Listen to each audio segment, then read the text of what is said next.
Member for Timiskaming Cochrane. Thanks, Speaker. My question is to the Premier.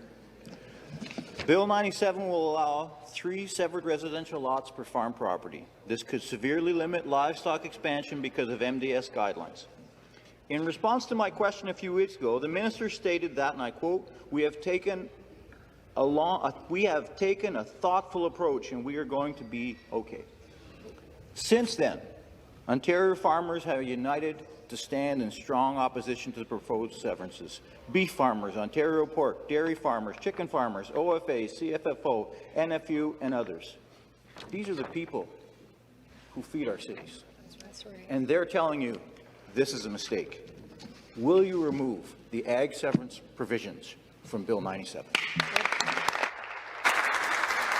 respond, I recognize the Associate Minister of Housing. Thank you, Speaker. The NDP continues to spread misinformation about our government's balanced and thoughtful proposal. And conclude her answer. Our government has a balanced and thoughtful proposal that is still open for public consultation. As we previously stated, our goal has always been to support farmers, their families and agricultural workers by increasing the supply of homes near the place of work. That is why we put forward for consultation a thoughtful draft proposal that would establish specific criteria to allow farmers the voluntary option of adding additional residential lots to their own land. The government intends to extend the commenting period on the Environmental Registry of Ontario beyond the original closing date of June 5th. This will give the public a greater opportunity to comment on these proposals and will give our government more time to consider alternative solutions to support multi-generational farm families while addressing the concerns that have been raised over the current. Supplementary question. Thank you, Speaker. I sincerely hope the government does reconsider, because the issue that they have missed, there is no problem for a farm putting more residences on the farmstead itself. The problem is that's not, and everyone's in agreement about that. The problem is when you sever a lot, and I've had to do it on my own farm. I had to buy the neighbor's house so I could actually expand my farm, and that's going to happen over and over again if we don't fix it.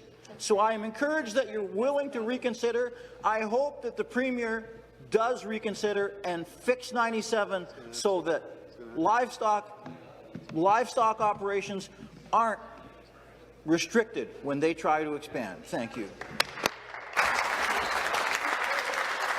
Members, please take their seats. Premier?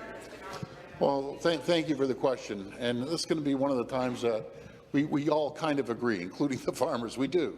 So we had a great meeting with all the farmers on Friday and came up with a solution about the severance. But the number one complaint that I get when I go to the farms, I want my kids to stay on the farm.